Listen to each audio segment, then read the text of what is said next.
Olá pessoal, bem-vindos ao nosso canal Vet Pharma. E hoje a gente vai conversar um pouco sobre a utilização de transdérmicos na farmácia veterinária. A terapia medicamentosa transdérmica ela se tornou popular em gatos desde aí do início dos anos 2000, com muitas farmácias de manipulação formulando nessa forma farmacêutica. Nos gatos, o pavilhão auricular interno ele é o local mais comum para essa terapia medicamentosa transdérmica. Porque o pavilhão auricular interno ele é relativamente sem pelo, tem um extrato córneo fino e também tem exposição limitada à autolimpeza. As potenciais vantagens do tratamento transdérmico incluem a não invasividade, a evitação da via gástrica, reduzindo assim o potencial de degradação do fármaco e irritação gástrica, e além disso, a melhor adesão do tutor à administração do fármaco. Na medicina veterinária, a aplicação tópica de uma ampla gama de agentes farmacêuticos é uma alternativa útil às vias mais tradicionais de administração desses medicamentos. Então, as vantagens ainda incluem redução do metabolismo de primeira passagem pelo fígado, não invasividade, como eu já falei, evitando a via gástrica, reduzindo o potencial de degradação do fármaco, e também melhor adesão do tutor à administração desse medicamento, sem estresse tanto para o tutor quanto para o animal. Há um número crescente aí de produtos farmacêuticos sendo registrados e comercializados para aplicação tópica veterinária. Embora informações limitadas estejam disponíveis sobre a penetração percutânea de alguns ativos ou do veículo. O mínimo de dados necessários para o registro dessas formulações deve conter os dados farmacocinéticos transdérmicos relevantes para a espécie para a qual o registro está sendo solicitado. E mais importante ainda, muitas das preparações tópicas atualmente utilizadas na prática clínica veterinária são prescritas off-label e baseadas em dados cinéticos humanos, sem informações disponíveis sobre a penetração do fármaco ou do veículo através da pele animal. Então vamos falar um pouquinho sobre a pele. A pele ela é o maior órgão do corpo e representa mais de 10% da massa corporal.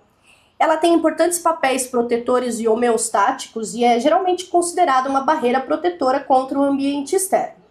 Só que estudos demonstraram que a pele é mais complexa do que apenas uma barreira, e isso se torna mais visível quando agentes são aplicados na pele, deliberada ou acidentalmente.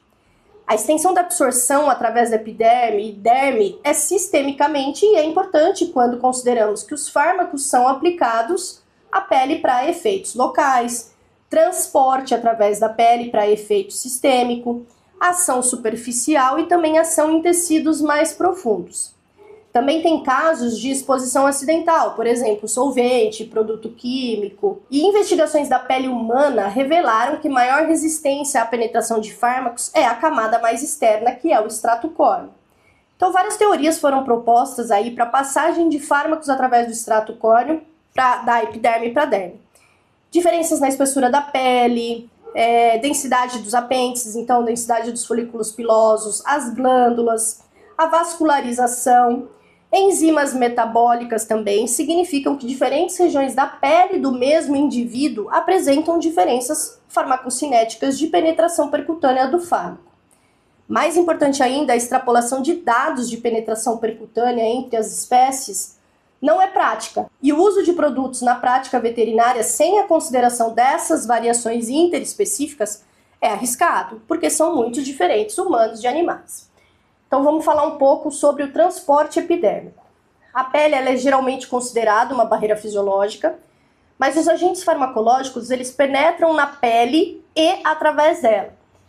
Então, estudos que examinam as características dos solutos em relação à ultraestrutura do extrato córneo revelaram que a difusão intercelular de soluto ao longo de um gradiente de concentração era a via através do extrato córneo após a aplicação tópica. Os fatores que afetam o movimento transdérmico de medicamentos são os fatores estruturais da própria pele, e eles influenciam a velocidade e a extensão do movimento de uma molécula específica do fármaco através da pele. Os intensificadores de penetração eles são substâncias que podem se dividir e interagir com os constituintes da pele, principalmente a fração lipídica intercelular, e induzir uma diminuição temporária e reversível das propriedades dessa barreira da pele.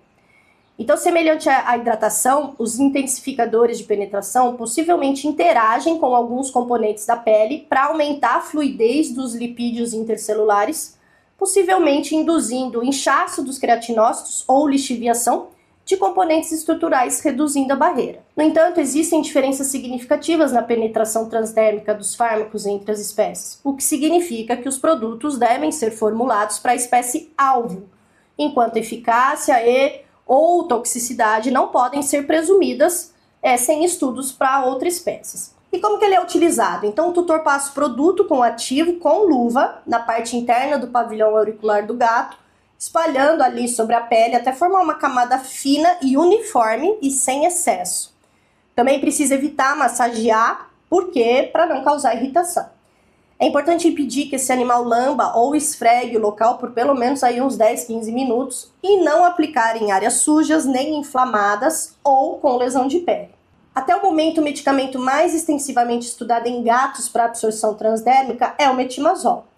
Mas muito importante é a preocupação ao administrar esse metimazol, que é um medicamento teratogênico para o feto humano. Então, precauções como luvas ou protetores de dedos são indicados ao administrar esse transdérmico, porque o medicamento também pode atravessar a pele humana. Então, lavar as mãos com sabão é recomendado após o uso da formulação. As recomendações ao administrar esse metimazol em qualquer forma são que mulheres grávidas precisam usar luvas ao manusear o metimazol e mulheres em idade fértil também devem usar luvas ao limpar a caixa de areia dos gatos tratados com a medicação. Embora seja óbvio que a formulação transdérmica de metimazol que permanece no pavilhão auricular interno deve ser tratada com o mesmo cuidado que a administração inicial. E não foi considerado se o metimazol aplicado no pavilhão auricular pode passar para a orelha e estar dentro da pele do pavilhão auricular externo. Um produto que eu indico é o Pentrapet da Fagron, que é uma base transdérmica, sendo uma emulsão lipossomal, sem residual pegajoso, sem odor, com boa espalhabilidade, rápida absorção e também é hipoalergênico. Agora a Fagron também tem uma nova embalagem que chama Top Click Micro, onde cada clique dispensa 0,05 gramas e impede que o tutor tenha contato com o medicamento no momento da aplicação.